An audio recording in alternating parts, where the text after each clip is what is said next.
Alléluia.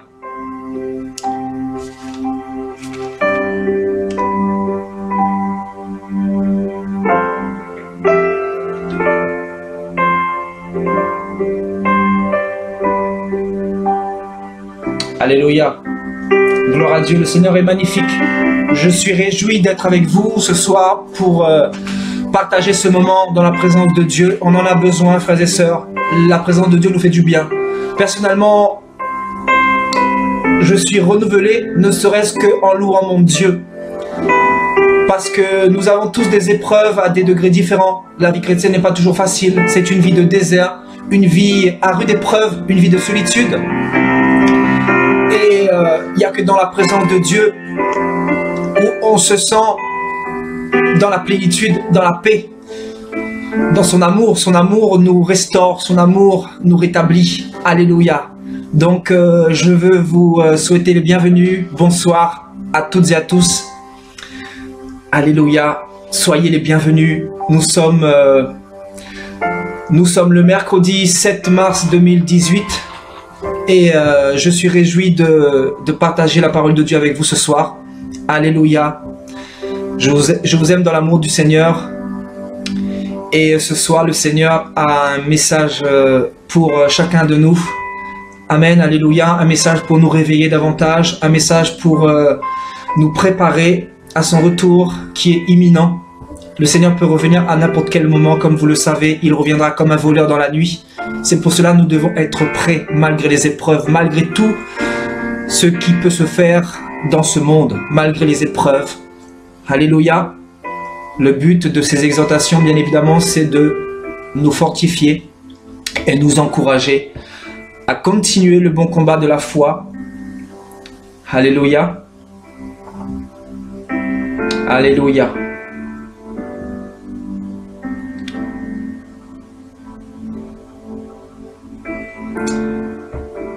Gloire à Dieu. Donc ce soir, nous allons étudier sur l'Église du Seigneur Jésus-Christ. Où est l'Église de Jésus-Christ? Donc nous allons aller en profondeur de la parole et nous verrons ce que Jésus-Christ nous le dit. Ce que Jésus-Christ nous dit concernant son Église. Parce que dans ce monde, on nous a présenté aussi, soi-disant, l'Église de Jésus-Christ. Mais quand nous regardons les fruits de nos églises, nous comprenons que Jésus n'y est pas. Ou Jésus y était hier, mais Jésus n'y est plus.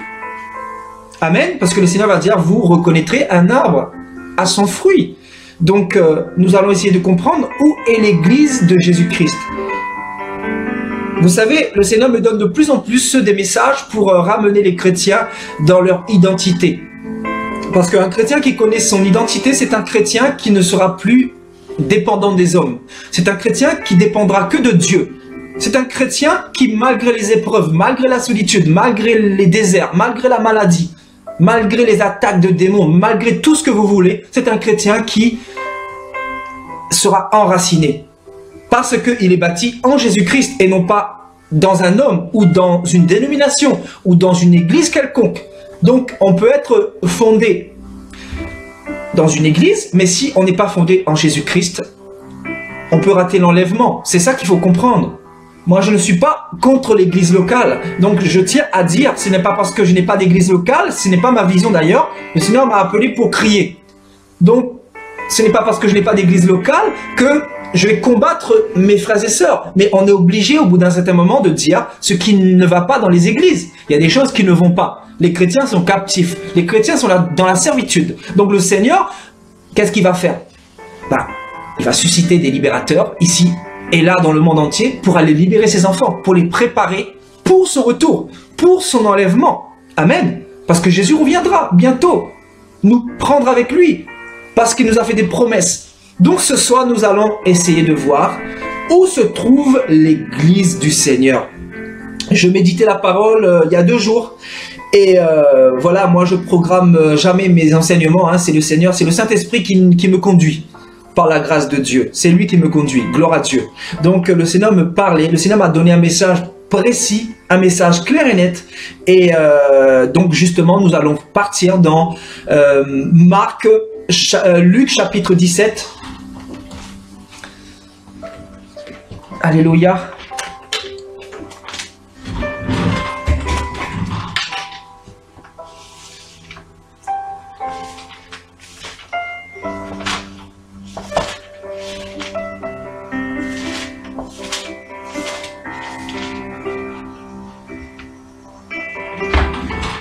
Luc chapitre 17 à partir du verset 1.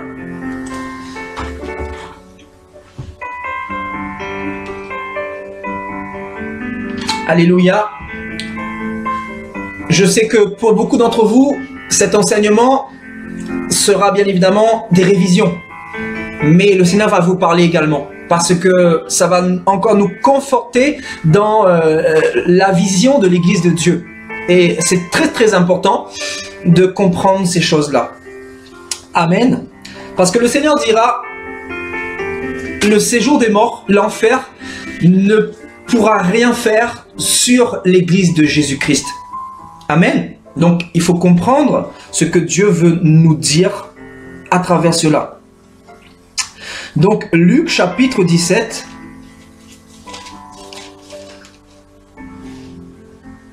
À partir du verset 20. Les pharisiens demandèrent à Jésus quand viendrait le royaume de Dieu. Il leur répondit, le royaume de Dieu ne vient pas de manière à frapper les regards. On ne dira point, il est ici ou il est là. Car voici, le royaume de Dieu est au milieu de vous. Et il dit aux disciples, des jours viendront où vous désirerez voir des jours du Fils de l'homme, et vous ne le verrez point. On vous dira, il est ici, il est là.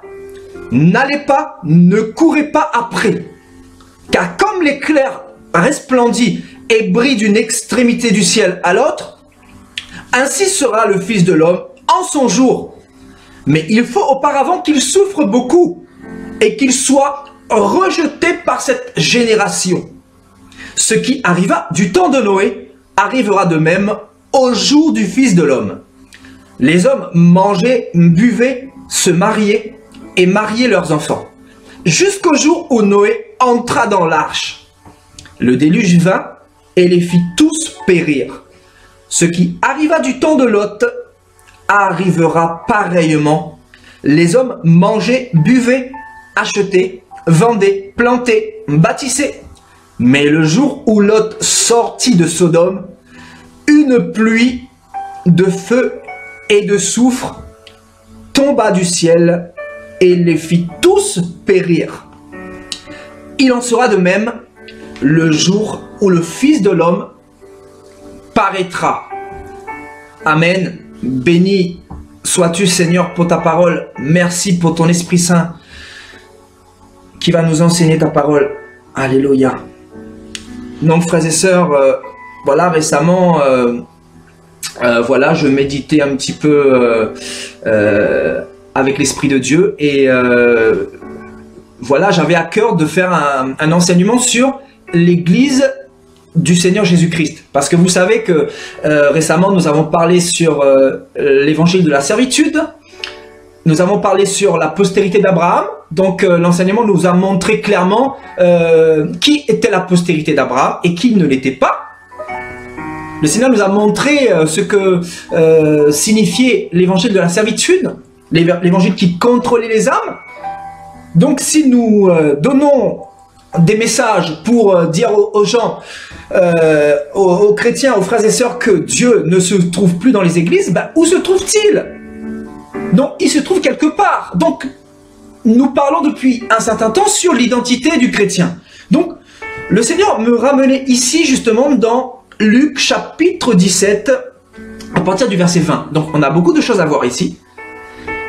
Donc ici il y a un passage qui m'interpelle avant d'aller plus loin. Au verset 22, le Seigneur va dire à ses disciples, à nous, des jours viendront où vous désirerez voir un jour, où vous désirerez voir des jours du Fils de l'homme, et vous ne le verrez point. Le Seigneur ici est en train de dire que il arrivera dans vos vies où vous verrez des jours difficiles, où vous serez tellement éprouvés que vous soupirerez après le Fils de l'homme, littéralement. Et nous savons que plus les années passent, plus l'Église sera persécutée. Je dis bien l'Église du Seigneur. Donc plus nous nous en allons vers cette troisième guerre mondiale, vers cet avènement de l'Église, plus l'Église sera persécutée. Plus les véritables chrétiens seront persécutés. Parce que ce monde est devenu antéchrist. Parce que ce monde ne supporte pas la sainte doctrine. Parce que même les chrétiens qui se disent chrétiens ne supportent pas la sainte doctrine. Parce que Paul disait, nous l'avons vu précédemment, arrivera un temps où les fidèles auront la démangeaison d'entendre des choses agréables. Parce que c'est la période qui veut ça. C'est la période de la fin des temps, frères et sœurs. Donc, nous sommes à la fin des temps, officiellement, depuis 2000 ans environ. Depuis que le Seigneur, depuis que le Messie nous est apparu. Donc, imaginez-vous, 2018 ans après Jésus-Christ. Donc, il ne faut pas s'attendre à ce que les choses aillent bien. Et le Seigneur est en train de dire ici, à toute la lignée de disciples qui allaient venir après lui, des jours viendront où vous désirerez voir des jours du Fils de l'homme, où vous désirerez le retour de Jésus-Christ. Tellement vous serez dans cette souffrance, dans cette épreuve, dans cette difficulté, dans cette tribulation, dans les outrages, dans les persécutions, dans les lapidations, dans les calomnies. Viendront des jours où vous voudrez justement voir l'apparition, l'avènement de Yeshua. Et il va dire, vous ne le verrez point. Parce que littéralement, le temps ne sera pas encore venu. Il faut que Jésus rassemble ses enfants aux quatre extrémités de la terre. Donc, il va dire, et vous ne le verrez point. On vous dira, il est ici, il est là. Waouh!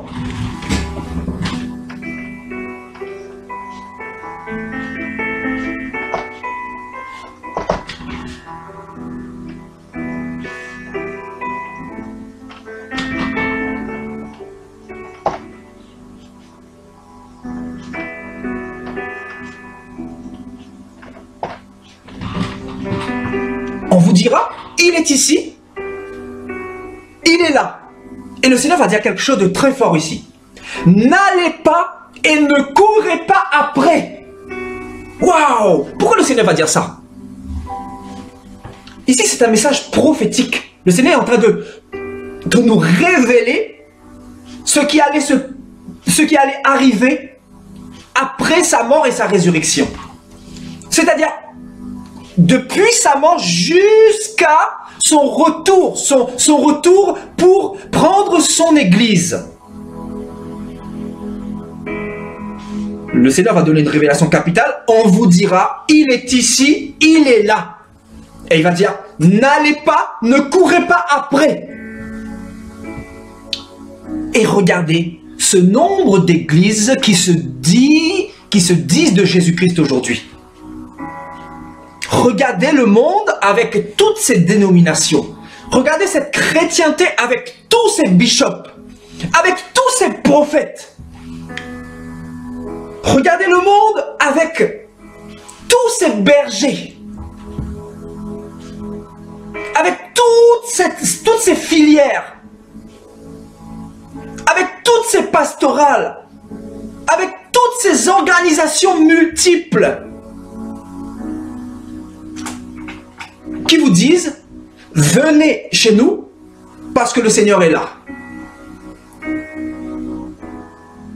Ils vont vous dire, venez chez nous parce que Jésus est là. Venez chez nous parce qu'il y a des miracles. C'est ici qu'il faut venir. Il ne faut pas aller à côté. L'Église catholique vous dira, Venez chez nous parce que c'est l'église mère. C'est l'église que Pierre a bâtie.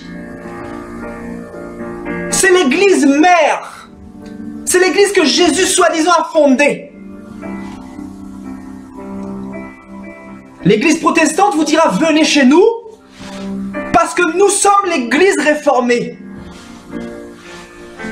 Parce que nous sommes l'église réveillée. Donc venez chez nous. Jésus se trouve chez nous. Vous allez voir chez nous, c'est dynamique. Chez nous, il y a le gospel. Chez nous, il y a le dynamisme. Venez car Jésus se trouve chez nous. Ils vont vous dire, Jésus n'est pas un Dieu mort, mais il est vivant. Venez chez nous. Vous avez les témoins de Jéhovah qui vont vous dire, venez chez nous, parce que chez nous, il n'y aura que 144 000 qui seront enlevés. Venez chez nous. Parce que nous aussi, on a notre secte, et Jésus se trouve chez nous. C'est nous le reste. Littéralement, c'est nous les restes. Nous, les témoins de Jéhovah. Ensuite, vous avez les baptistes. Ils vont vous dire également, venez chez nous. Parce que Jésus ne se trouve pas là-bas, mais Jésus se trouve chez nous. Ensuite, vous avez les pentecôtistes. Ils vont vous dire, ne croyez surtout pas aux baptistes, aux catholiques, aux mormons, parce que Jésus se trouve chez nous. Ensuite, dans le carrefour, vous avez les mormons. Les mormons, ils vont vous dire aussi que Jésus se trouve chez eux. Ils vont vous dire que Jésus se trouve chez eux. Ensuite, vous avez, dans toute cette diversité de dénominations, de religions, de systèmes, vous avez les prophètes établis dans ces systèmes religieux-là qui vous diront, venez chez nous, nous avons un bâtiment d'église et Dieu se trouve ici. Tu vas partir en Côte d'Ivoire, au kilomètre carré, tu as 400 prophètes. Et les 400 prophètes vont vous dire, Dieu se trouve chez nous. Les 400 vont vous dire, Dieu se trouve chez eux. Et ces soi-disant 400 prophètes, bah, ils sont bien habillés. Ils sont en costume, ils sont en cravate. Ils sont sapés comme les gens du monde. À l'intérieur, il y a la musique, il y a le gospel, il y a même des miracles. Et ces pasteurs-là, ces prophètes-là vont vous dire, Dieu se trouve chez nous. Vous voyez, aujourd'hui, il y a tellement le paganisme, il y a tellement la confusion, il y a tellement l'apostasie, où chacun, au lieu de défendre l'église de Jésus-Christ, il préfère défendre son église, il préfère défendre sa secte, il préfère défendre sa dénomination. Donc on se dit qu'il y a un problème, alors que Jésus dit, viendra un temps où ça sera tellement difficile de reconnaître l'église du Seigneur, la véritable église, les véritables chrétiens. Il viendra un temps très difficile où on vous dira, il est ici, il est là, il est là-bas, il est ici, il y a tel bishop, Dieu est avec lui, il est là, il est ici, il est là. Et Jésus va dire, n'allez pas et ne courez pas après. Waouh!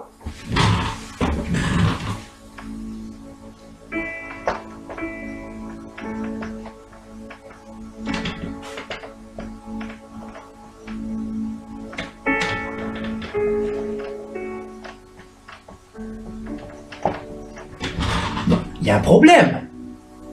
Je comprends pourquoi le Seigneur me conduisit dans ce passage-là. Il y a un problème. Regardez aujourd'hui les chrétiens. Regardez les chrétiens. Ils font tout le contraire de ce que Jésus leur a dit. Donc, nous sommes arrivés dans un temps particulièrement apostate, un temps où les chrétiens ont perdu la foi, où les chrétiens ne suivent plus le véritable évangile de la sainteté, de la sainte doctrine, mais suivent des évangiles étrangers, c'est-à-dire la doctrine de la prospérité, la doctrine des hommes de Dieu, la doctrine des miracles, la doctrine des dénominations, la doctrine des bénédictions terrestres et charnelles. Et aujourd'hui, nous voyons les chrétiens se diriger vers ces endroits-là. Parce qu'on leur a dit que Dieu était là. Parce qu'on leur a dit que Dieu était là. Parce qu'on leur a dit que Jésus était là. Parce qu'on leur a dit que dans cette église, il y avait des miracles. Alors que Jésus lui-même dit, n'allez pas et ne courez pas. Parce que Jésus savait pertinemment, en donnant cette révélation, que après sa résurrection, il allait venir des faux prophètes, des multitudes de faux prophètes. Et cette génération est composée de tellement de faux prophètes, ayant emmené toute cette chrétienté dans la rébellion, dans la confusion, dans le manque de discernement, ce qui fait que les gens aujourd'hui, je dirais pas les disciples de Christ. Les disciples de Christ ne peuvent pas être tondus, ne peuvent pas être aveuglés éternellement. Mais ceux qui se disent chrétiens aujourd'hui, ils vont chercher Dieu dans les églises. Dans les églises, dans les églises. Et Jésus a donné cette révélation parce qu'il savait pertinemment que beaucoup de faux prophètes allaient venir. Et quand vous lisez Matthieu jusqu'à Apocalypse, Dieu nous donne la révélation à travers les prophètes, à travers ses disciples qui ont été dans le temps de Jésus, qu'il allait y venir beaucoup de faux prophètes, beaucoup de faux pasteurs, beaucoup qui allaient venir enseigner des choses pernicieuses. Comme Paul pourra dire dans Actes chapitre 20. Regardez ce que Paul va dire dans Actes chapitre 20. Paul va passer 3 ans dans l'église d'Éphèse et il va dire aux anciens d'Éphèse, regardez ce qu'il va dire aux anciens d'Éphèse.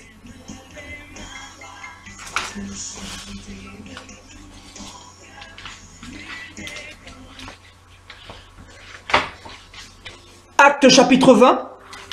Au verset 29, « Je sais qu'il s'introduira parmi vous, après mon départ, des loups cruels qui n'épargneront pas le troupeau, et qu'il s'élèvera du milieu de vous des hommes qui enseigneront des choses pernicieuses pour entraîner les disciples après eux. » Donc Paul nous le dit également. Paul, rempli du Saint-Esprit, va nous donner cette révélation qu'après son départ, il allait y avoir des loups ravisseurs envoyés par le diable pour bousiller le travail de l'apôtre Paul, pour bousiller le travail que les disciples ont fait dans les églises véritables. C'est comme ça que Satan fait. Satan, il vient pour essayer de bousiller le travail qui ont été faits, le travail qui a été fait dans les églises par la main des véritables prophètes.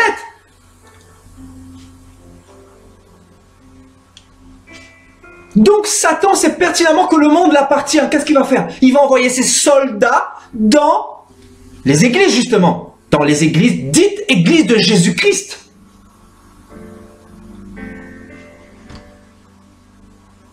Parce que c'est localisé. Donc Satan se dit, ces églises-là se disent de Jésus-Christ. Donc on va aller sonder. Voilà, j'envoie tel sorcier, je t'envoie toi sorcier, je t'envoie toi démon.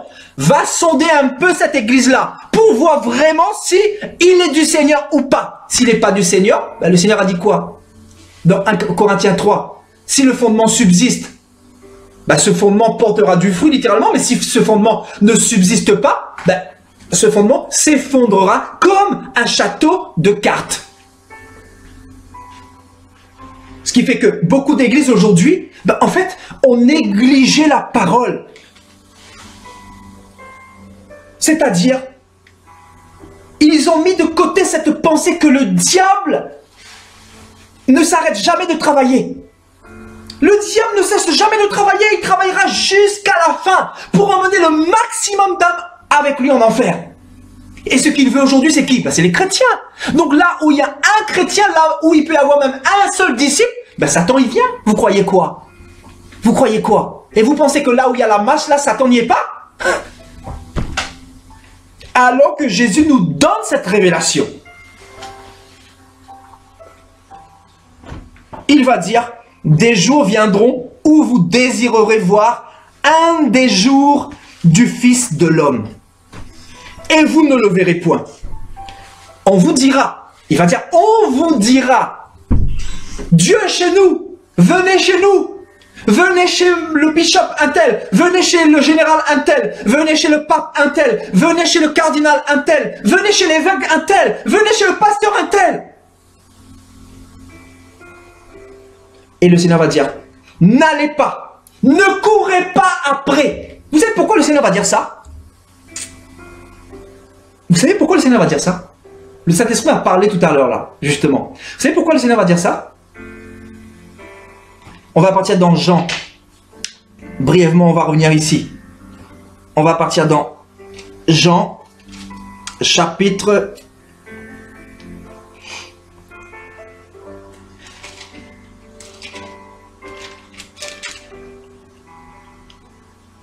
Jean chapitre 10.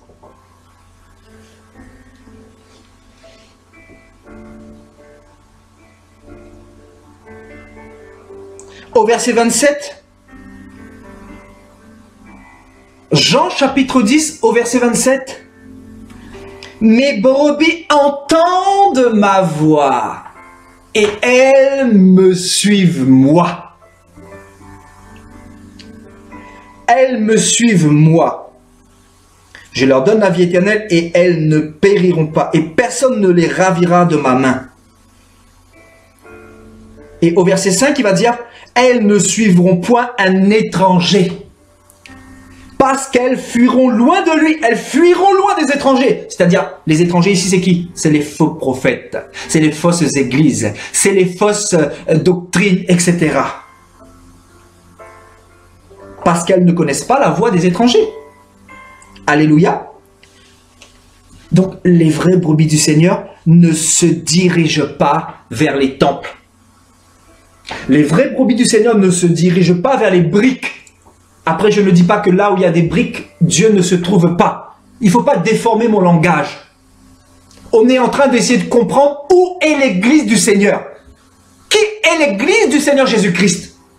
Voilà le thème de ce soir. Amen. Donc, le Seigneur va dire, n'allez pas et ne courez pas après. Parce que vous êtes mes brebis, vous entendez ma voix. Vous êtes conduits par moi. Donc les brebis du Seigneur sont conduits par Jésus lui-même et non pas par les hommes. Donc si un homme de Dieu vous dit, venez chez moi, dites-vous qu'il y a anguille sous roche. Dites-vous que il n'a pas le même langage que Jésus de Nazareth. Parce que Jésus de Nazareth va dire, on vous dira, il est ici et il est là, mais ne courez pas après. Et là, c'est un enseignement profond que le Seigneur veut nous donner ici. C'est quoi l'enseignement que le Seigneur veut nous donner ici? Le Seigneur nous annonce également que viendra un temps où l'idolâtrie sera à son paroxysme.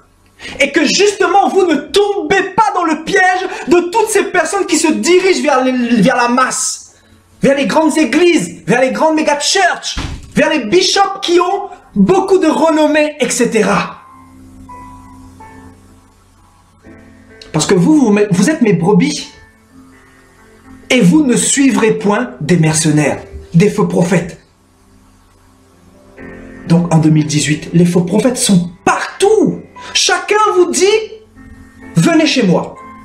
Chacun organise des programmes. Aujourd'hui, regardez le nombre de programmes que nous avons. Mais regardez aussi le nombre de possédés, le nombre de malades que nous avons. Vous ne voyez pas qu'il y a un problème là? Parce que vu le nombre d'églises que nous avons, nous aurions dû aussi avoir un niveau de guérison, de délivrance, un niveau de liberté à la hauteur de tous ces nombres de faux prophètes, de tous ces soi-disant pasteurs. Mais comment ça se fait que les chrétiens aujourd'hui n'arrivent plus à recevoir leur délivrance? Des chrétiens possédés, des chrétiens malades, des chrétiens captifs, des chrétiens asservis. Comment se fait-il alors qu'il y a des multitudes de prophètes qui se disent prophètes de Dieu? Il y a un problème. C'est quoi le problème? C'est que les brebis se sont dirigées vers la mauvaise église. Parce que la véritable église, c'est l'église de Jésus-Christ. C'est l'église du Maître lui-même. Donc pourquoi rechercher Dieu dans les églises? Dieu ne se trouve plus. Et ici c'est Jésus-Christ lui-même qui va le dire. C'est fort. Donc c'est une révélation concernant les temps de la fin. Les temps de la fin dans lesquels nous sommes aujourd'hui. Ça c'est Jésus même qui parle, c'est Dieu lui-même qui parle ici. On vous dira, je répète, on vous dira, il est ici, il est là. Et posez la question si vous ne me croyez pas à un disciple qui se trouve dans une assemblée et puis à notre disciple, puis à notre disciple. Ce disciple va vous dire, viens dans notre église. Dieu se trouve dans l'église, même s'il n'y a pas de délivrance, même si les chrétiens sont possédés, même si les chrétiens sont captifs, même si les chrétiens sont envoûtés, on vous dira, Dieu se trouve dans l'église. Pourquoi? Parce qu'ils veulent être reconnus par leur pasteur. Moi j'ai connu des personnes comme ça. J'ai connu. Ils pensent que leur ministère, c'est de ramener l'âme pour le pasteur, pour avoir la reconnaissance. Parce qu'il est tellement envoûté, endoctriné, il est tellement ensorcelé par son pasteur, il est tellement idolâtre. Il sert plus son pasteur que Jésus lui-même. Et tu te dis, mais pauvre chrétienté de 2018. C'est chaud, hein, je vous dis, cette année, il y a un message qui arrive là. Le Seigneur me saisit depuis le mois de janvier là sur ce genre de message-là. Le Seigneur, il a un message à transmettre à son Église. Il faut que son Église se réveille. Il faut que son Église se réveille. Et où est son Église? Justement, on va le voir. Et au verset 20, il va dire, les pharisiens vont demander à Jésus, quand viendrait le royaume de Dieu? Et Jésus va leur répondre, le royaume de Dieu ne vient pas de manière à frapper les regards. On ne dira point, il est ici, il est là. Waouh, waouh.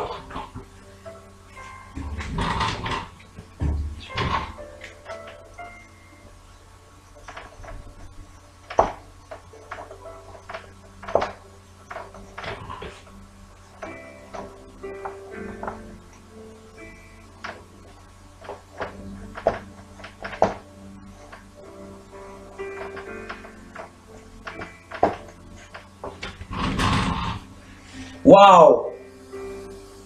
Est-ce que vous faites le parallèle là? Est-ce que vous faites le parallèle? Regardez bien. On vous dira, il est ici, il est là.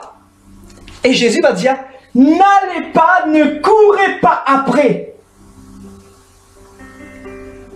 Parce qu'on ne dira point, il est ici, il est là. Littéralement, il ne se trouvera ni à un endroit ni à un autre, il ne sera pas localisé.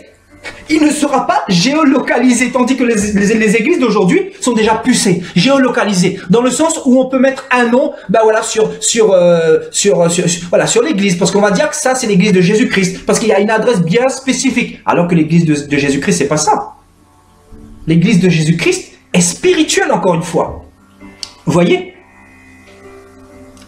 Jésus va dire, on ne dira point, il est ici, il est là.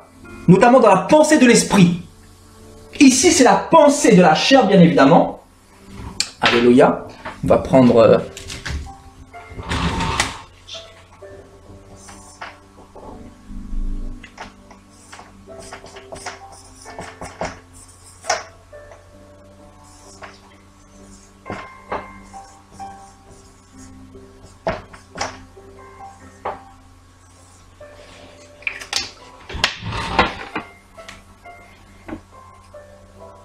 Donc, les vrais chrétiens, justement, vous diront, il n'est pas ici, il n'est pas là.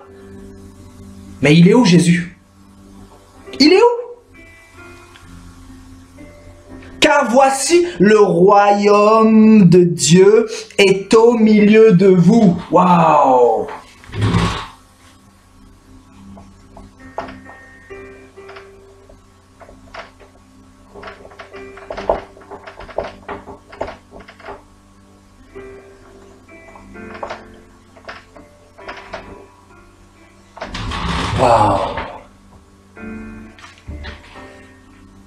Le royaume de Dieu ne vient pas de manière à frapper les regards. On ne dira point il est ici ou il est là, car voici le royaume de Dieu est au milieu de vous. Jésus représente justement le royaume des cieux. Amen. Parce que c'est lui la porte du royaume des cieux. Donc, Jésus va donner une révélation, il va dire, le royaume des cieux est au milieu de vous. Et cela nous ramène bien évidemment à Matthieu chapitre 18 au verset 20. Nous allons le voir.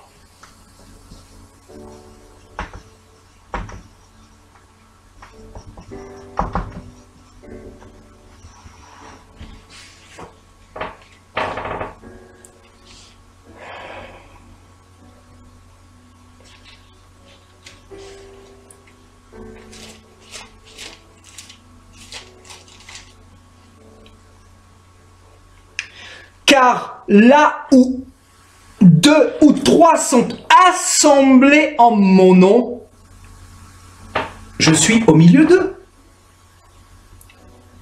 Waouh!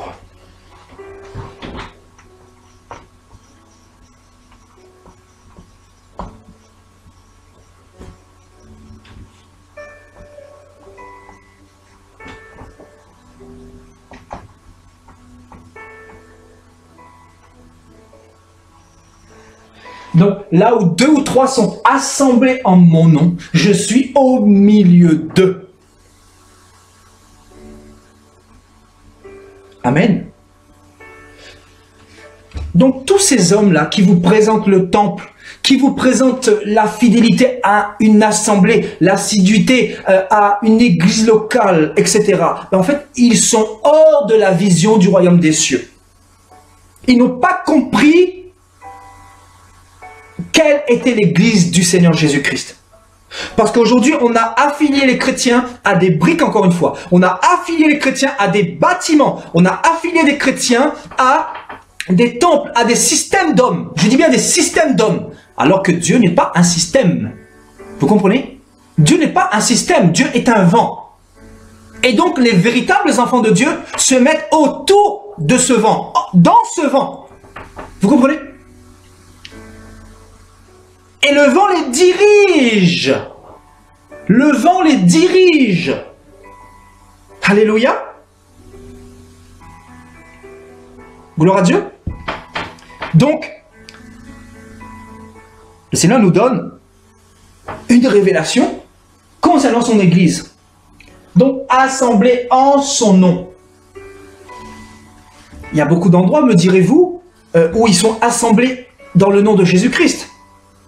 Mais on peut être assemblé dans le nom de Jésus-Christ et ne pas être de lui, encore une fois. Parce que vous pouvez avoir 100 personnes dans une église et 98% qui sont hypocrites, 98% qui servent plus l'homme de Dieu que Jésus lui-même. Alléluia. Qu'est-ce que je veux dire par là? Dans Colossiens chapitre 1 au verset 18, regardez ce que la Bible nous dit.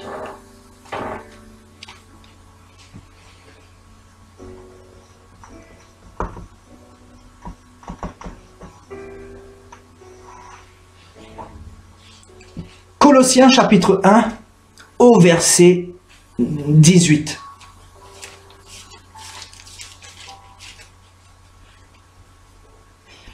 Il est la tête du corps de l'Église.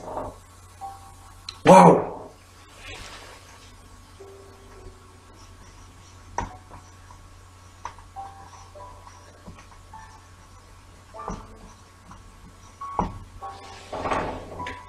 Donc, il est la tête du corps de l'Église.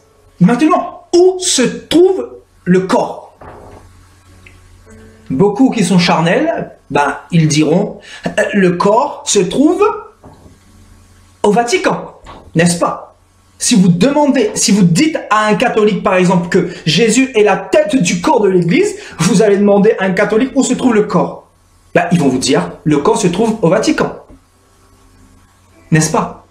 Vous allez demander à un évangélique qui ne lit pas la parole, qui a été abruti par cette vision charnelle de l'Église, où se trouve le corps du Seigneur, où se trouvent les membres du Seigneur, il vous dira, dans l'église tous les dimanches.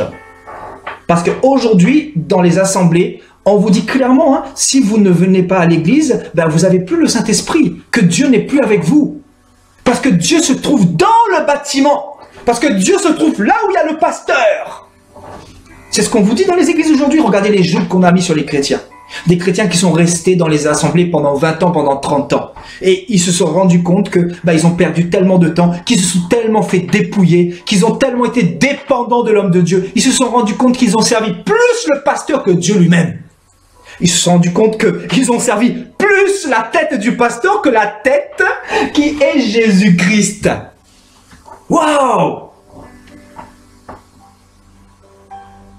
C'est grave.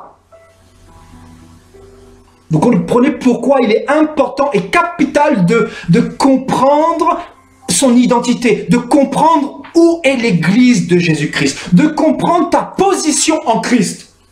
Parce qu'un chrétien qui ne connaît pas sa position en Christ, regardez ce que va nous dire Éphésiens chapitre 4. Regardez, vous allez comprendre quelque chose. Éphésiens chapitre 4.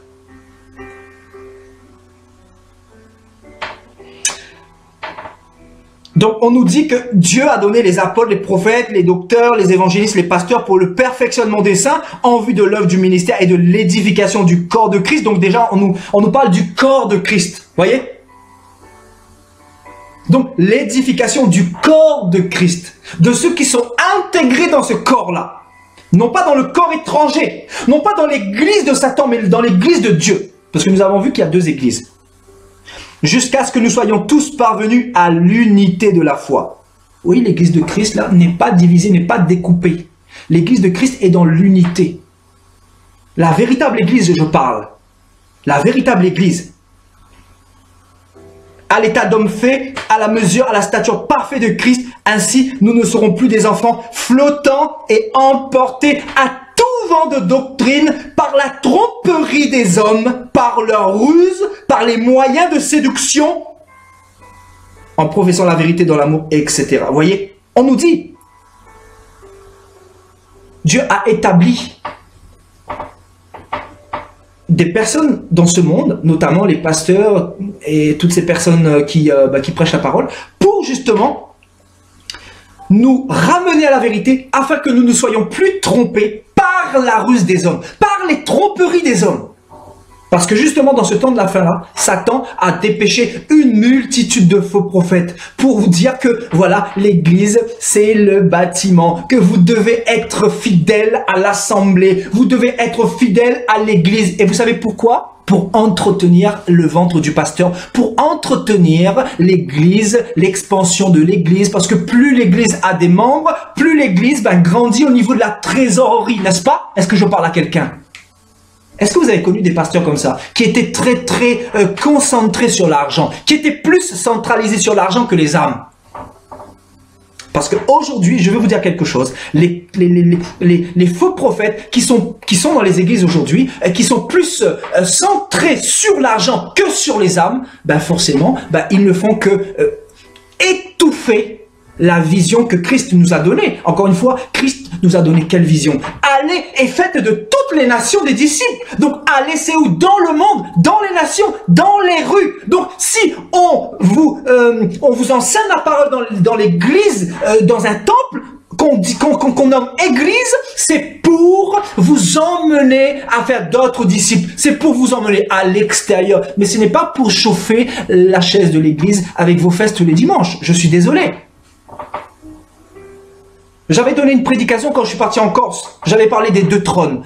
D'un côté, nous avons le trône de Dieu, donc les chrétiens qui sont assis sur les lieux célestes, sur ce trône-là, et de l'autre côté, vous avez le trône de la bête. Le trône de la bête qui représente les bâtiments d'église d'aujourd'hui. Vous savez, les chaises qui sont chauffées confortablement par les chrétiens hypocrites qui ne connaissent pas leur identité. Parce qu'un chrétien qui connaît son identité, il ne peut pas rester 10 ans dans une assemblée en restant confortablement assis tous les dimanches en sachant qu'il y a des âmes qui meurent dehors. Ce qui fait qu'il n'est plus la lumière du monde par définition, mais il est les ténèbres de ce monde.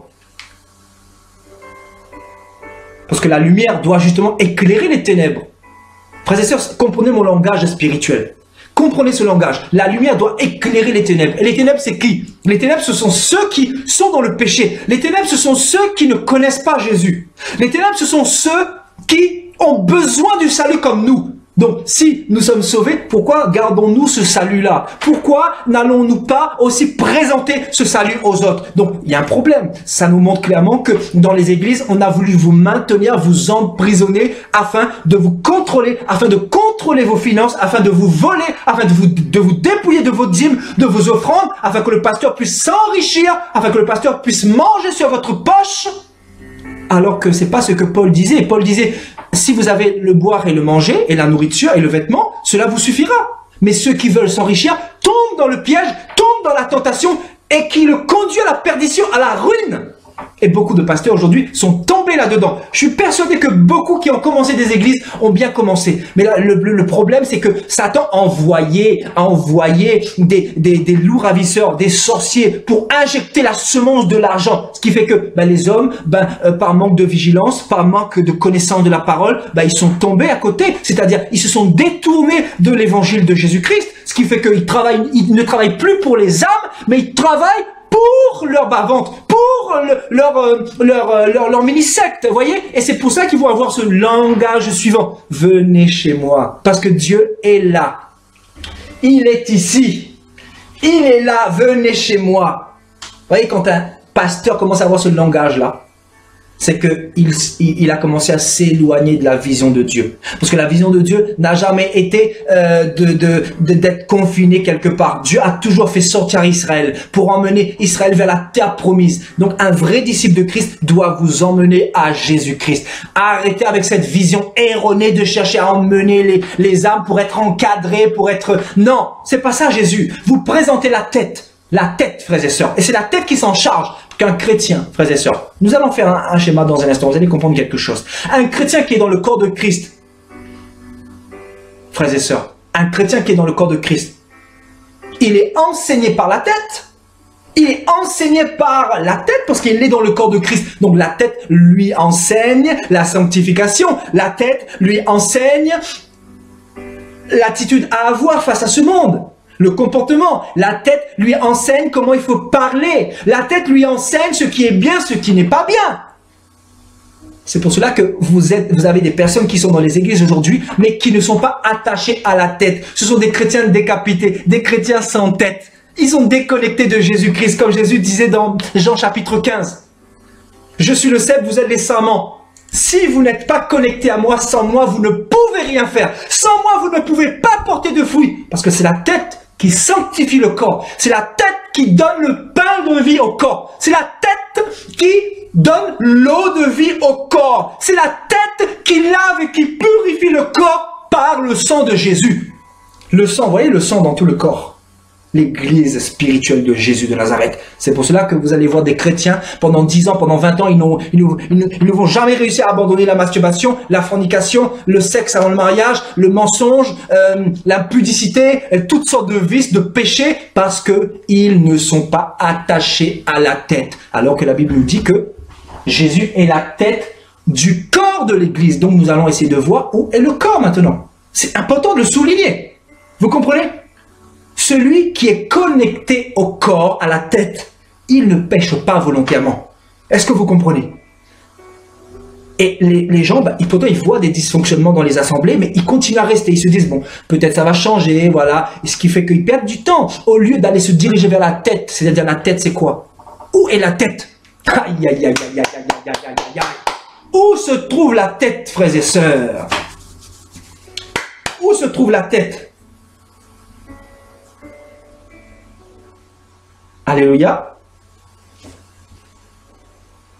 Où se trouve la tête, frères et sœurs?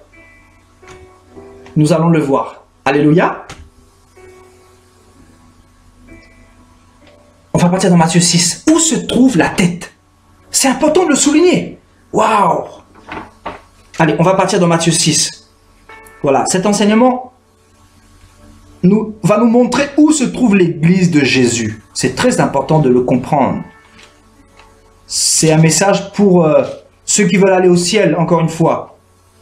Matthieu chapitre 6.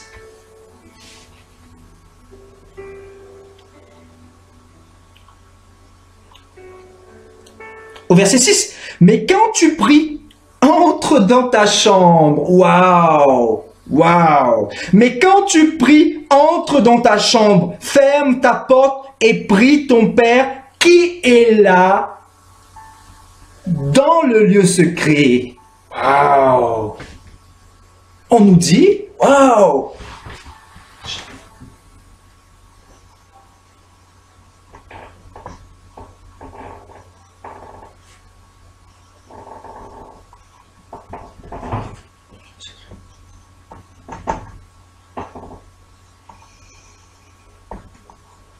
Frères et sœurs, alléluia, on nous dit que la tête se trouve dans ta chambre. C'est grave. On nous dit que la tête se trouve dans la chambre, dans notre chambre. Pourquoi les chrétiens aujourd'hui vont chercher Dieu dans les bâtiments? Pourquoi les chrétiens vont chercher des bishops, des généraux, des pasteurs pour se tondre, pour se faire tondre, alors que Jésus va dire, on vous dira, il est ici, il est là, mais vous ne courez pas et n'allez pas. Pourquoi?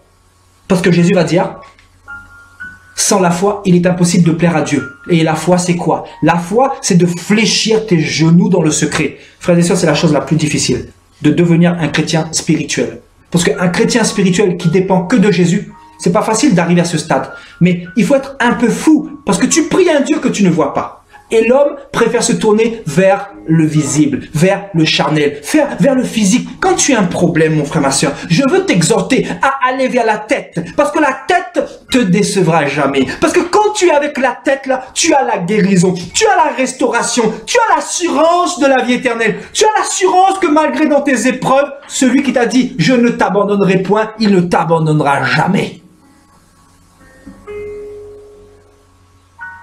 Donc, quand tu as un problème, peu importe, je ne sais pas le problème que tu as un problème en ce moment. On a tous des problèmes dans ce monde.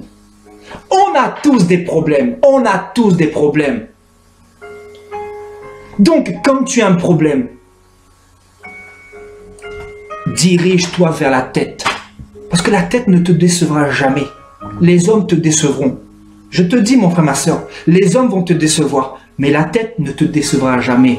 Et c'est pas compliqué d'aller vers la tête. La tête se trouve dans ta chambre. Moi, la tête se trouve dans ma chambre à côté. Tous les jours, je suis devant la tête. Je suis devant la tête à genoux. Et là, je parle devant la tête. Qui est la tête? C'est Jésus. Il se trouve dans le lieu secret. Il te voit, il t'entend, il connaît, il sait que tu es dans un temple de chair et que c'est pas facile de prier un Dieu invisible. Mais il est là. La tête, c'est quoi? C'est l'Esprit de Dieu. La tête, c'est Dieu lui-même qui est partout. Il est tellement grand, il est tellement puissant. Alors arrête de te focaliser sur un temple. Les chrétiens qui réussissent avec Jésus-Christ ont compris ce message-là. Ils ont compris où se trouvait l'église du Seigneur. Et quand vous aurez compris ça, vous irez loin avec Dieu. Vous ne dépendrez plus des bishops. Vous ne dépendrez plus des hommes. Vous ne dépendrez plus d'une église locale. On pourra vous mettre des jougs, mais vous rejetterez ces jougs-là. Parce que vous connaîtrez votre identité. Parce que la Bible dit que Jésus se trouve dans ta chambre. Donc si on te met des jougs, on te dit viens à l'église. Viens à l'église, sinon le Saint-Esprit ne sera pas avec toi. Tu dis, pasteur menteur, regarde ce que dit ma Bible. La tête se trouve dans ma chambre. Et s'il veut essayer de te confronter, bah tu lui dis, est-ce la faveur des hommes que je cherche ou est-ce la faveur de Dieu? Galates chapitre 1 verset 10. Mais où sont les chrétiens bouillants? Vous n'avez pas compris que Satan a suscité beaucoup de faux prophètes dans ce temps difficile? C'est pour cela, en 2018, le Seigneur va dire, pour toute la lignée, ne courez pas après, n'allez pas. On vous dira, il est ici et il est là. On vous dira, oui. Hier, on nous a dit que Jésus était dans l'église catholique. Regardez nos ancêtres. Regardez nos ancêtres. On s'est tous dirigés vers cette secte pernicieuse. Je suis désolé de choquer. Hein. Moi, je dis la vérité. Les brebis du Seigneur entendent sa voix. Je dis la vérité. On nous a dit que Dieu se trouvait dans l'église catholique. On s'est dirigé. Nada. Zéro. On était toujours des impudiques. des voleurs, on était toujours des ivrognes, on était toujours des masturbateurs. Mais là, on était fiers, oui, l'orgueil. Et là, on passait à côté de notre prochain, on le méprisait. Église catholique, nada, zéro. Oui, on nous a dit, il est ici, il est là-bas. Ben, on est parti voir, mais il n'était pas là-bas. On est parti au Vatican, mais il n'était pas là-bas. On s'est dit, ben, il est où? On est parti chez les évangéliques. On nous a dit qu'il est là-bas. On nous a dit qu'il y a des chorales qui chantent bien. On nous a dit qu'il y a des choses, il y a des spectacles, il y a des prophètes qui sont bien habillés en costard. On nous a dit qu'il y a des prophètes qui parlent bien. Oui. Alors que Jésus va dire, le royaume des cieux ne viendra pas de manière à frapper les regards. Dans Luc 17, nous l'avons vu tout à l'heure. Nous allons rejeter un œil dans un instant. Alléluia, Dieu va nous parler. La Bible nous dit que le royaume des cieux ne vient pas de manière à frapper les regards. Et donc, on est parti quand même parce qu'on n'est pas la parole, on n'est pas la connaissance. Le peuple est péri parce qu'il lui manque la connaissance. Donc, on s'est dirigé vers l'église protestante, mais on s'est rendu compte que Dieu n'y était pas. Moi, j'ai eu ma conversion en 2006 dans une église protestante. J'ai été converti à l'église du pasteur, mais non pas à Jésus-Christ de Nazareth. Je vous dis, hein, la conversion à Jésus s'est fait bien des années plus tard. Vous voyez? Donc ça montre que Dieu ne se trouve pas là-bas. Parce que quelqu'un qui se trouve là-bas, il a la conviction du péché. Parce que quelqu'un qui se convertit dans une assemblée, on lui... Vu qu'il arrive, en fait, Dieu me donne cette image-là, en fait, comme je disais tout à l'heure, un chrétien qui n'est pas converti, c'est un chrétien sans tête. C'est un chrétien sans tête, décapité. Waouh, merci Saint-Esprit. Vous voyez, la tête, c'est quoi? C'est la réflexion. La tête, c'est quoi? C'est le centre de toute notre vie, finalement. C'est la tête qui dirige le corps. C'est la tête qui dirige nos membres. C'est la tête qui dirige toutes nos actions. Donc, nous étions sans tête. Donc, nous étions sans intelligence. Mais quand nous arrivons dans une église, si on ne nous propose pas la tête du corps de l'église, mais si on nous propose le bâtiment, on nous enferme, vous voyez?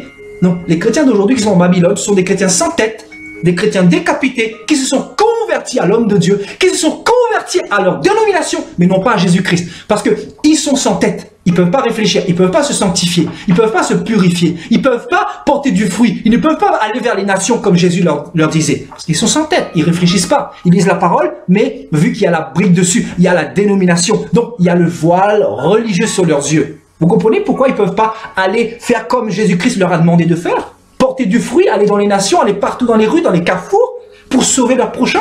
Parce qu'eux-mêmes, ils ne sont pas nés d'en haut. Comment vous voulez qu'eux, ils aillent aussi porter du fruit? Ils ne peuvent pas. Parce qu'un chrétien né de nouveau, un chrétien né d'en haut, c'est un chrétien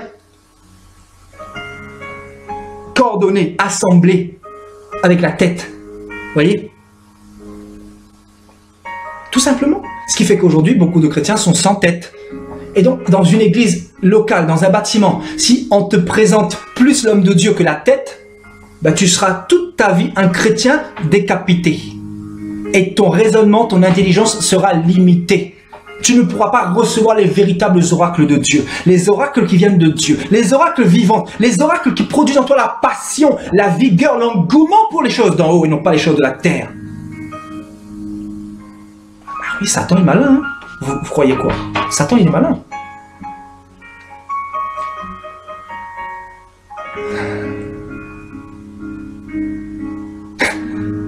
Alléluia. Alléluia. Vous voulez qu'on continue? On va continuer. C'est pas fini, c'est loin d'être fini là. On a tellement de choses encore à dire. Alléluia. Donc voilà. Et où se trouve le corps? On va partir dans 1 Corinthiens chapitre 12. Amen. 1 Corinthiens chapitre 12. On va parler. Je crois que les chrétiens ont besoin d'être délivrés de toutes ces années de babylonisation là. 1 Corinthiens chapitre 12 au verset 5. Au verset 27.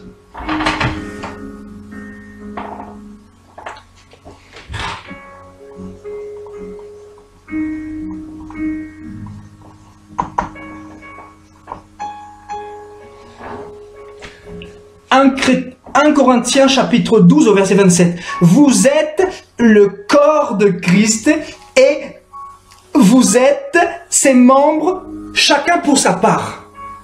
Waouh! Je crois que je vais faire un schéma, hein, d'accord? Je pense que je suis obligé de faire un schéma parce que c'est très très important de comprendre ces choses-là. Donc voilà, je vais effacer tout ça.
Alléluia. Voilà, on fait les yeux de Jésus aussi et la bouche, n'est-ce pas? Alléluia. Donc, nous avons la tête.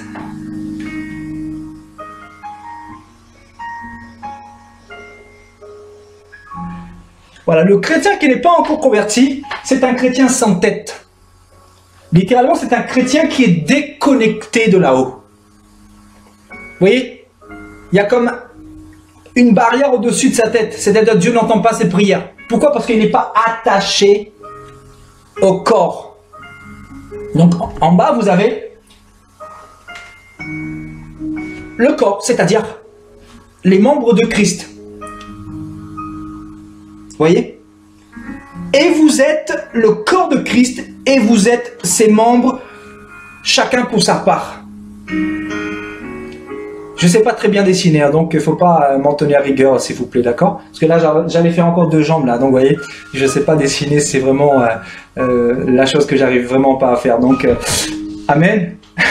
Donc, nous sommes son corps. Après, je ne sais pas, je peux dessiner un ventre, voilà, là, voilà, là. Donc, ici, vous avez...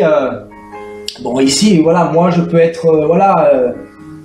le serviteur de Dieu, Sébastien Paillet. Ici, vous avez Diane. Ici, vous avez Simon.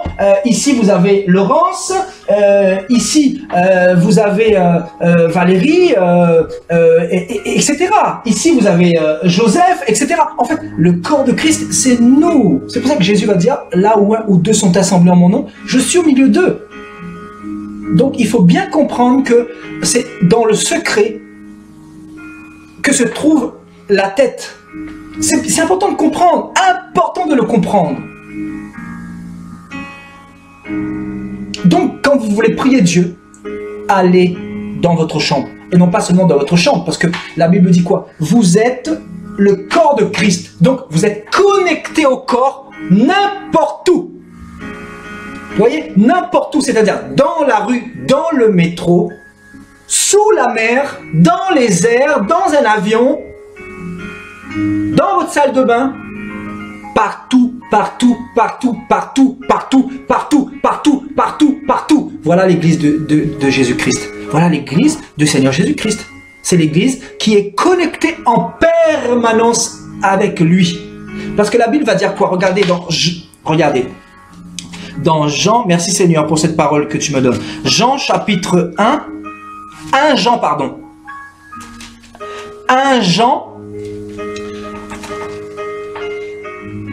chapitre 1 au verset 7. Donc 1 Jean, chapitre 1 au verset 7.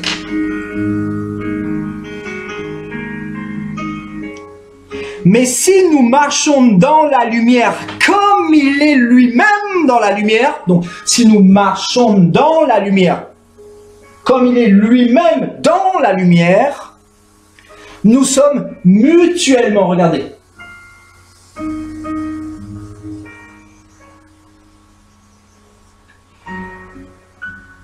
nous sommes mutuellement en communion avec lui. Et le sang de Jésus, son Fils, nous purifie de tout péché.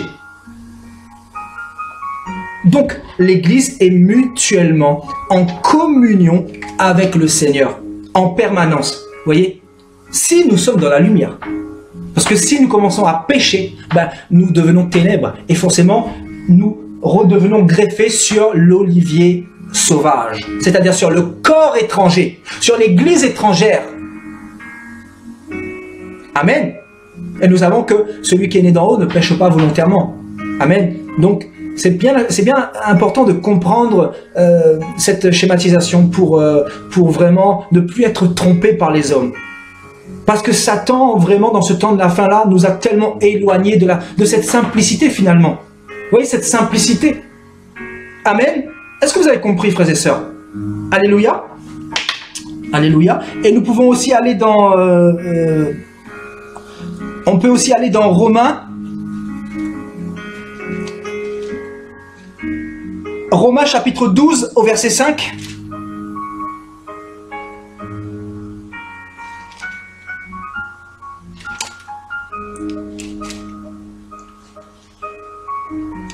Ainsi, nous qui sommes plusieurs, nous formons un seul corps en Christ. Waouh! Donc, il n'y a pas 50 000 corps, il n'y a pas 50 000 églises, il n'y a pas 50 000 systèmes, il n'y a pas 50 000 visions, il y a une seule vision, une seule unité, un seul esprit, une seule église, une seule tête et un seul corps. Donc qu'on arrête de vous brouiller l'esprit, qu'on arrête de vous dire venez dans mon église, venez dans ma secte, venez dans ma dénomination, parce que vous êtes l'église de Christ. Amen. Si vous devez vous rendre dans une assemblée, soyez libre, sentez-vous libre, parce que vous êtes connecté à la tête. Mais du moment où vous allez commencer à vous mettre sous un joug étranger, l'homme de Dieu ou la dénomination va devenir votre médiateur. Et là, vous pouvez rater l'enlèvement dans ce cas-là. Vous comprenez? Parce que Jésus va dire dans 1 Timothée chapitre 2 verset 5, il n'y a pas d'autre médiateur que Jésus. C'est-à-dire Jésus est le seul médiateur entre Dieu et les hommes. Donc vous devez être connecté à Jésus-Christ. Ensuite, ça ne vous empêche pas d'aller dans des assemblées. Je ne vous condamne pas. Dieu ne vous condamne pas non plus. Il faut comprendre mon langage. Parce que beaucoup vont dire que je suis contre les bâtiments, contre les églises, tout ça. Je suis contre les bâtiments, ça c'est vrai. Mais contre l'église locale, non, je ne suis pas contre l'église locale. Parce qu'il y a eu des églises locales. Mais il faut comprendre que nous devons être associés à la tête.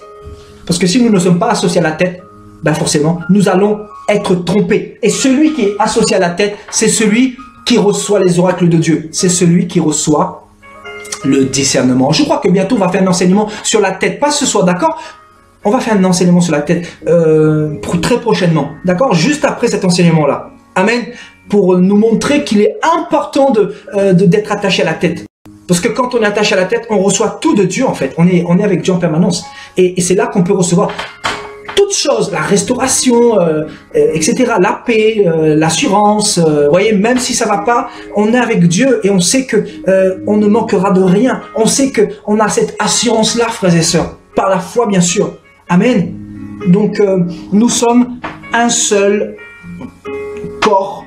Nous formons un seul corps en Christ. Donc qu'on arrête de nous tromper, de nous dire que voilà, l'église catholique, c'est l'église mère, l'église protestante, c'est ça l'église, l'église pentecôtiste, baptiste, etc., c'est ça l'église. Non, c'est pas ça l'église.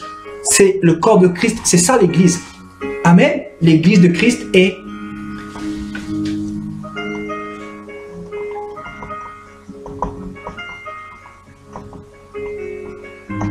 spirituelle. Alléluia. On continue. Alléluia. On peut aller aussi éventuellement dans Voilà, 1 Corinthiens chapitre 6. Bon, vous connaissez un peu ce verset, je pense. Hein. 1 Corinthiens chapitre 6. Ne savez-vous, au verset 15, ne savez-vous pas que vos corps sont des membres de Christ? Prendrais-je les membres de Christ pour en faire les membres d'une prostituée? Ne savez-vous pas que... Voilà, etc. Au verset 19, ne savez-vous pas que votre corps est le temple du Saint-Esprit qui est en vous, que vous avez reçu de Dieu et que vous ne vous appartenez point à vous-même? Donc, vous êtes le corps du Saint-Esprit, vous êtes le temple du Saint-Esprit, Dieu habite en vous. C'est ça qu'il faut comprendre. Il faut comprendre ça, frères et sœurs, pour ne plus être trompés par les hommes. Alléluia. Alléluia. Voilà, on va repartir dans Luc 17, d'accord, comme tout à l'heure, et j'aimerais apporter un point, un éclairage par rapport à ça, on n'a pas tout vu tout à l'heure. Donc, Luc chapitre 17, je ferai un enseignement sur la tête prochainement, d'accord? On pourra voir énormément de choses, on a beaucoup de choses à voir par rapport à ça. Je crois que ce soir, on va pas trop se disperser, hein, parce que... Voilà, on va terminer sur le thème qu'on a commencé.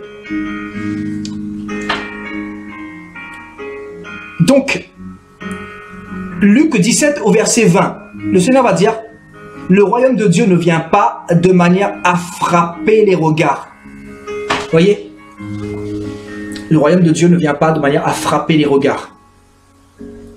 Donc, il ne faut pas mettre l'accent sur les apparences. Parce que beaucoup de chrétiens aujourd'hui, justement, se dirigent vers les apparences. Regardez, quand vous regardez simplement les leaders religieux, le pape, vous voyez, l'apparence, la soutane, vous voyez, il ne peut pas s'habiller comme tout le monde, lui. Il ne peut pas s'habiller en short, il ne peut pas s'habiller en débardeur ou je sais pas, ce que vous voulez. Il ne peut pas s'habiller comme tout le monde, lui. Mais monsieur, il est le représentant, le vicaire. Ben, il sera le vicaire en enfer. Il va partir brûler éternellement parce qu'il a égaré beaucoup de personnes, vous voyez. Donc, le royaume de Dieu, donc Jésus, ne vient pas de manière à frapper les regards. Donc, dans une église où vous voyez l'apparence mise en avant, c'est pas de Dieu non plus, c'est pas le corps de Christ. Le corps de Christ n'est pas habillé avec des soutanes, voyez. Jésus, la tête était habillée comment quand elle était venue? Comment était habillée la tête? Quand je dis la tête, bien évidemment, ça représente Jésus. Amen. Comment Jésus était habillé? On va partir dans Ésaïe 53, regardez. Ésaïe 53. Voilà, que Dieu nous délivre, hein, que Dieu nous délivre. Ésaïe 53, on va voir comment la tête était habillée. Jésus, comment était-il habillé quand il était venu? Ésaïe 53, à partir du verset 2. Il s'est levé devant lui comme une faible plante, comme un rejeton qui sort d'une terre desséchée. Il n'avait ni beauté, ni éclat pour attirer nos regards. Waouh!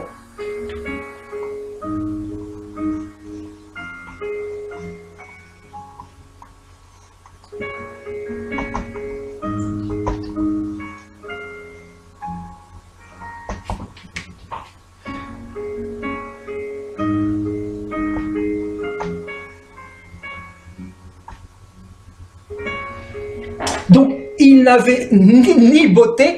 Waouh! Dieu va vous ouvrir les yeux. Il n'avait ni beauté, ni éclat pour attirer nos regards. Et aujourd'hui, on vous présente des bishops, des prophètes des nations intergalactiques. Ils sont obligés de mettre prophètes des nations. Tellement ils ont un ego surdimensionné. Vous voyez? Tellement ils sont vides et ils veulent combler ce vide-là.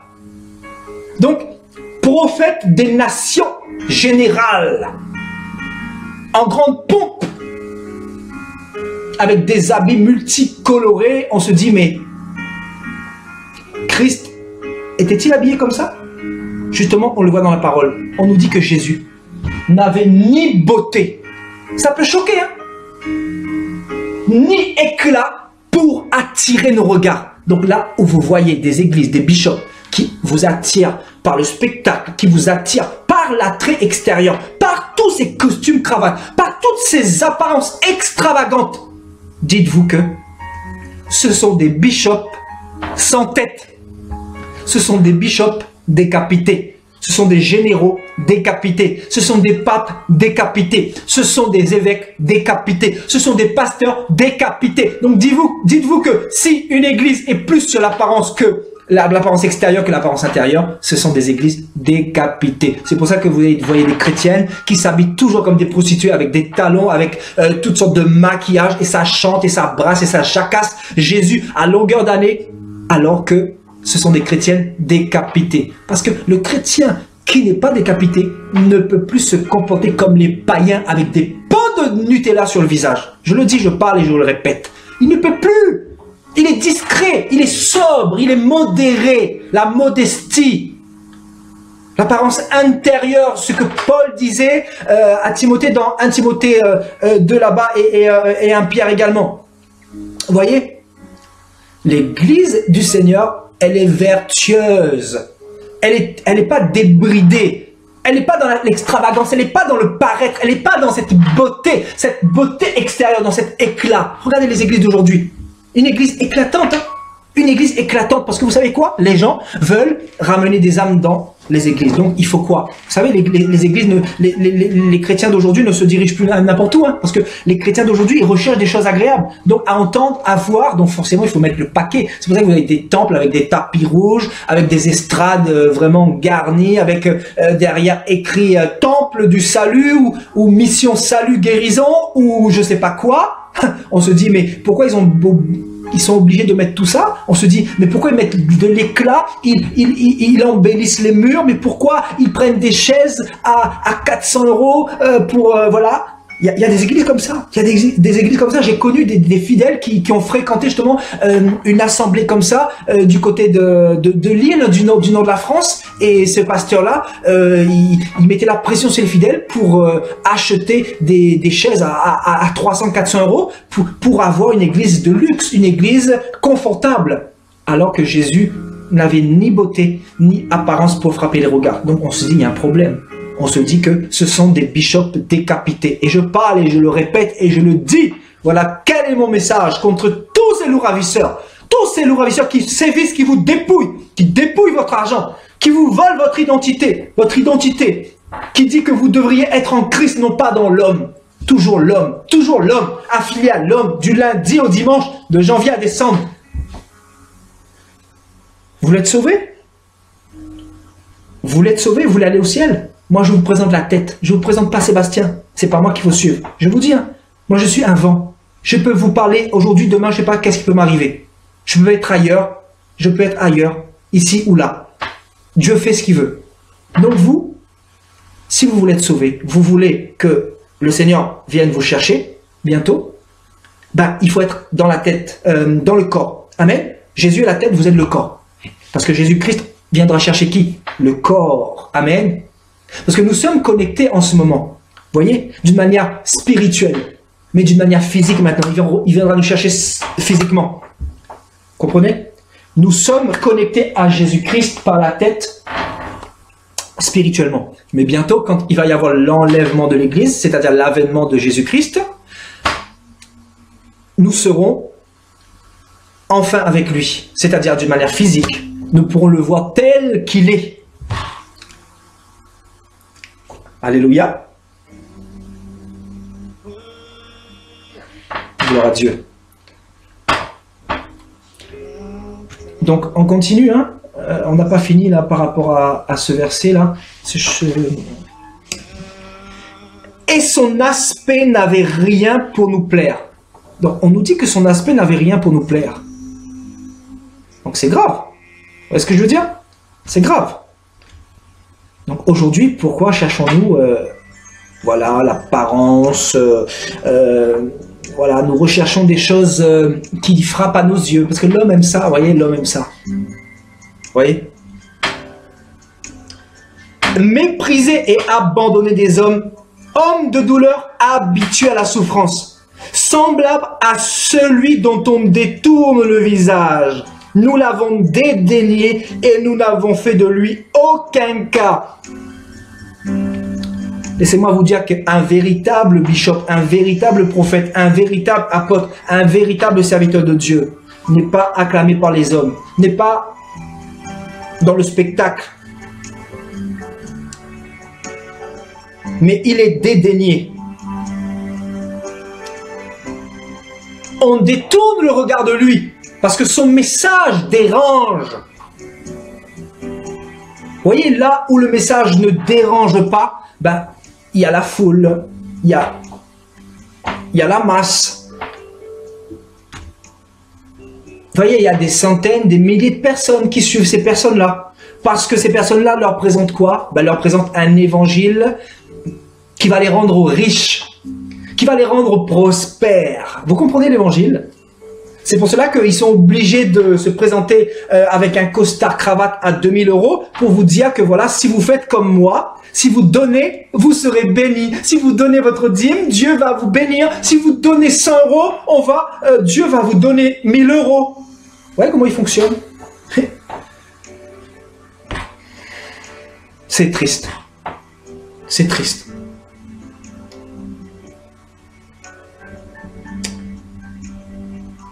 Moi, je vous prêche ce message aujourd'hui. Je sais que pour beaucoup d'entre vous, vous connaissez ces choses-là. Vous êtes déjà affermis un petit peu à ces choses-là. Mais il y en a beaucoup qui ne connaissent pas ces choses-là. Il y a beaucoup de personnes qui sont manipulées, qui sont dépouillées tous les jours. Parce qu'on ne leur prêche pas ces choses-là. Vous voyez? Ils sont trop idolâtres. Il faut briser ça, cet esprit idolâtre dans l'homme. Il faut dire à l'homme qu'il faut arrêter avec l'idolâtrie, arrêter de courir vers les hommes, mais aller vers la tête. C'est ça le message de ce soir. L'église du Seigneur, c'est celle qui se trouve dans l'invisible, c'est-à-dire dans le secret. Alléluia. Parce que nous sommes les membres de Christ. Donc l'église de Christ est partout dans le monde. C'est ça l'église universelle de Christ. Vous pouvez avoir un fidèle qui fait partie de l'église de Christ dans une assemblée.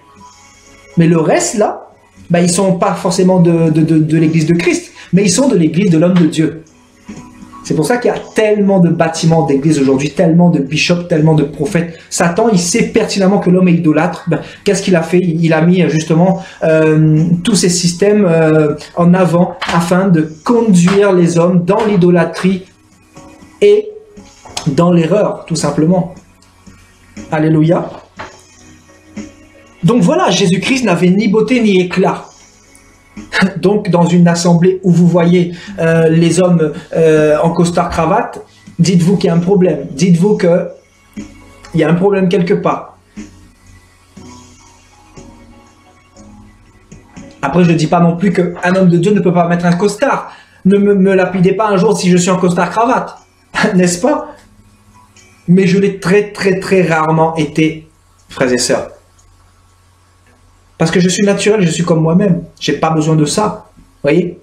Ce que je veux dire quand je dis costard-cravate, c'est sans cesse tous les dimanches en costard-cravate. Tous les dimanches, parce qu'ils ont besoin de ça. Parce que c'est l'habit qui montre leur réussite, qui montre qu'ils sont quelqu'un, qui sont au-dessus des autres. Alors que le fidèle, lui, il n'a pas la capacité d'acheter un costume-cravate, lui. Donc, si toi, toute l'année, tu es avec un costard-cravate, où est cette relation de frère à frère? Donc tu montres une distinction entre toi et la personne en face. Et c'est pas ce que le Christ a enseigné. Le Christ a enseigné quoi? L'humilité. Humiliez-vous sous la main puissante de Dieu afin qu'il vous élève au temps convenable. Celui qui va être le plus grand sera le plus petit, celui qui sera le plus petit sera le plus grand.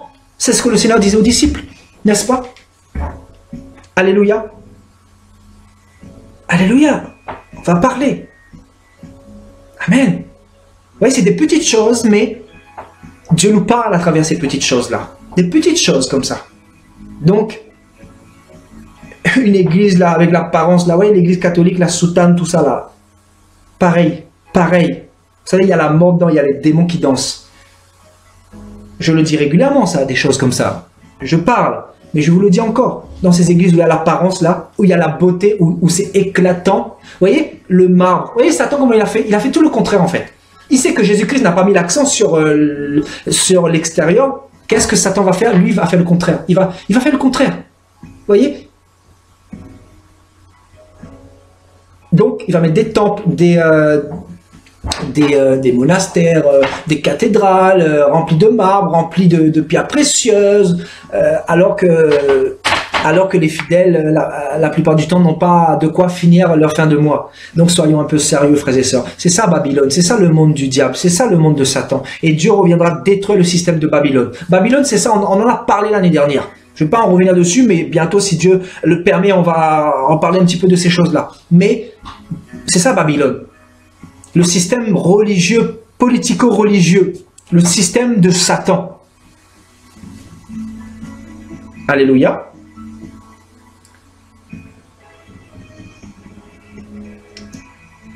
Alléluia. On va pas tarder à terminer, hein, d'accord? Je pense qu'on fera un autre enseignement bientôt là sur... on va passer dans Galates chapitre 3. On va voir encore 2 versets, ensuite on va terminer.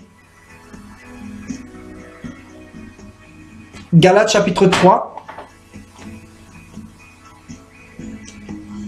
Au verset 28.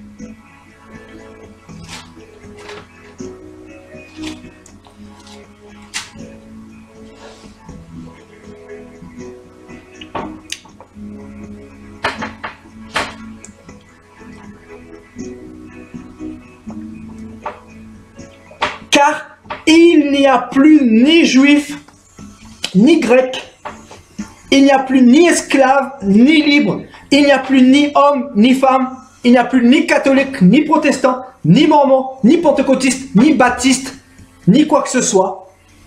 Car tous vous êtes un en Jésus-Christ. Voilà la vision de Christ. Pourquoi vous êtes un? Parce que vous êtes dans son corps.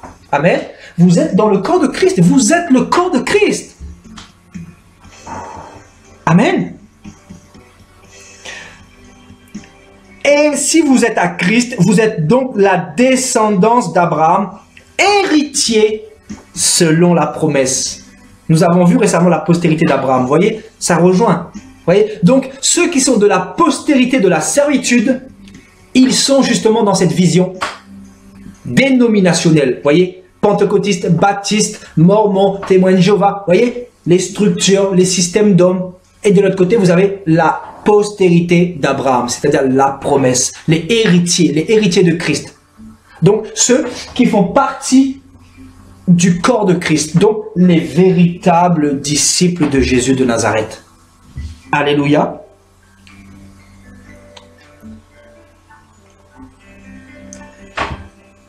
Alléluia. Donc, vous avez bel et bien deux corps étrangers. Vous avez le corps des églises d'aujourd'hui, des dénominations, et vous avez le corps de Christ de l'autre côté. Donc c'est ça mon message ce soir. Il faut bien comprendre le message, frères et sœurs. Amen. C'est un message spirituel que Christ est venu nous donner. Donc il faut bien le comprendre. Il faut le mettre en pratique aussi. C'est bien de dire que je suis chrétien, mais il faut intégrer ce corps pour être véritablement disciple de Jésus-Christ. Alléluia. Gloire à Dieu. Dieu me donne un verset aussi. Là, attendez, je vais vous... on va partir dans... on va partir dans Éphésiens chapitre 2.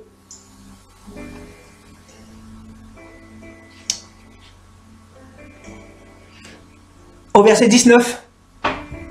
Éphésiens chapitre 2, verset 19.